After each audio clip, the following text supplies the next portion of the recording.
Baik, selanjutnya untuk pembahasan TO3 UMM, mata pelajaran fisika, kita masuk ke nomor 40. Sebuah pegas ringan dengan konstanta 400 Newton per meter, ujungnya diikat pada dinding, dan ujung yang lain bebas dalam kondisi horizontal di atas lantai licin. Sebuah balok bermasa 1 kg mula-mula diam, kemudian ditekankan pada pegas ke dinding sehingga pegas mengalami pemampatan sebesar 20 cm. Setelah itu balok dilepas. Pertanyaannya adalah kapankah balok mulai terlepas dari pegas terhitung dari mulai dilepas. Oke. Jadi di sini soal nomor 40 ini awalnya ada pegas ya yang terikat pada dinding, salah satu ujungnya, yang satunya bebas ya di atas lantai licin, ya, lantai yang licin. Oke. Kemudian ada massa balok 1 kg. Nah, balok yang bermasa 1 kg ini ditekan pada pegas ya, ditekankan ke pegas sehingga pegasnya mengalami pemampatan sebesar 20 cm. Nah, pertanyaannya adalah kapan balok ini mulai terlepas dari pegas terhitung dari mulai dilepas. Oke ya. Kita tulis dulu yang diketahui.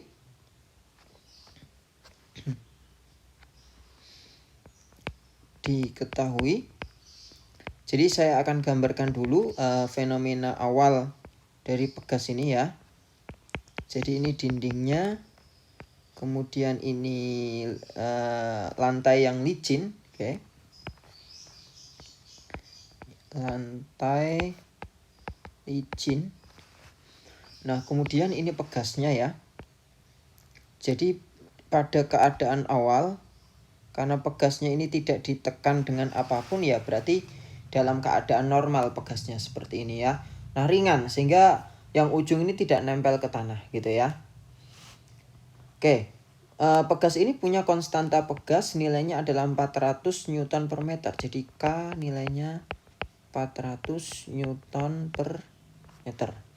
Nah, selanjutnya pegas ini ditekan dengan massa 1 kg. Saya gambarkan lagi.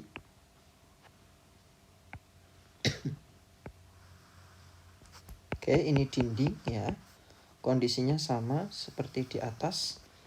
Nah, cuman karena di sini ditekan pegasnya sehingga keadaannya lebih mampat ya. Oke, anggap saja seperti ini ya. Nah, ini adalah massa yang digunakan untuk menekan pegas ya. Massanya M, oke. Nah, massanya ini bernilai 1 kg. Oke.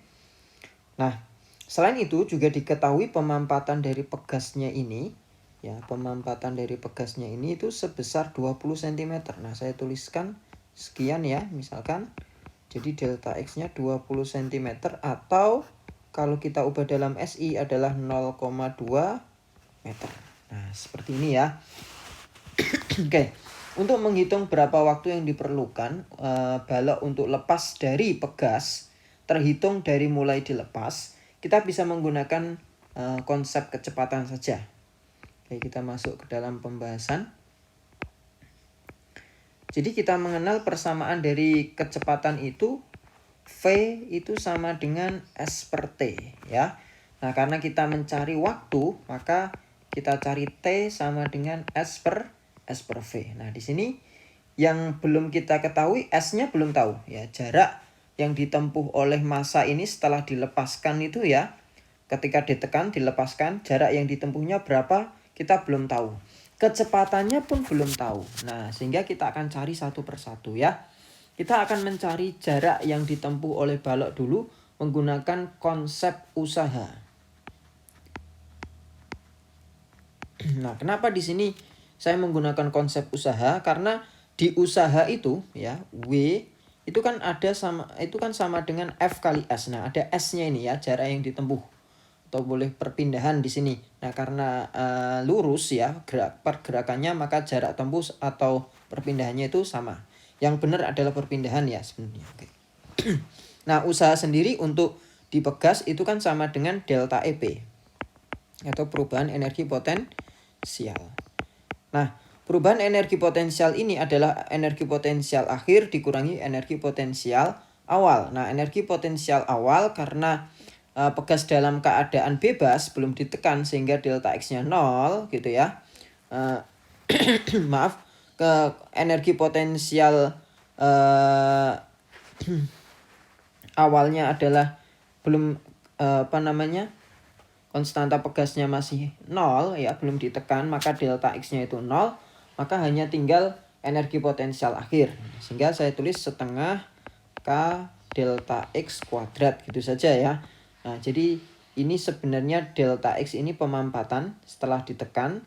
Nah, kalau delta X awalnya itu 0 karena belum ditekan sehingga nggak usah ditulis gitu ya. Nah, kemudian F-nya itu gaya, bisa saya tulis M kali G, nah ini kali S ya. Oke, tinggal kita masukkan saja nilai-nilainya, jadi setengah kali 400 kali delta X-nya kan 0,2 ya, atau 2 kali 10 pangkat min 1 ini dikuadratkan, masanya 1, gravitasinya 10, S-nya yang kita cari ya. Ini 2, jadi 200 kali 4, 10 pangkat min 2, sama dengan 10S. Nah, ini tak coret ya. Sehingga nanti ketemu S-nya itu adalah 0,8 meter. Oke, itu jarak yang ditempuh oleh balok ya. Kemudian kita akan menghitung juga kecepatan. Kecepatan yang dialami oleh massa gitu ya. Kita juga bisa mencarinya pakai prinsip usaha juga boleh, atau kekekalan energi lah yang lebih tepat ya. Kekekalan energi. Jadi energi yang ada atau yang dialami oleh pegas itu energi potensial karena ada pemampatan. Nah, kemudian ketika dilepas ya, maka energi potensial itu akan diubah ke dalam bentuk energi kinetik. Nah, wujudnya atau buktinya adalah massa balok itu akhirnya punya kecepatan ketika dilepaskan. Itu menunjukkan bahwa adanya perubahan energi potensial pada pegas diubah menjadi kecepatan atau energi kinetik pada balok. Sehingga bisa saya tuliskan di sini EP itu sama dengan EK ya. Nah, EP sendiri sudah kita tahu persamaannya setengah K delta X kuadrat, sedangkan EK-nya itu adalah setengah MV kuadrat. Nah, setengahnya ini saya coret ya. K-nya kan 400, delta X-nya tadi 0,2 atau 2 kali 10 pangkat min 1 ini dikuadratkan. Nah, masanya 1 kilo, nah V-nya ini yang kita cari ya. Oke. Nah, berarti V kuadratnya nanti akan ketemu 400 kali 4, 10 pangkat min 2. Ini tak coret ya. Jadi V kuadratnya nanti ketemu 16, sehingga V-nya adalah 4 meter per sekon. Jadi ketemu V-nya 4. Oke. Nah, terakhir kita akan mencari waktu ya, T-nya. Nah, sebagaimana sudah kita turunkan ya, T sama dengan S per V, sehingga 0,8 dibagi 4. Nah, kita hasilkan di sini nilainya adalah 0,2 sekon ya.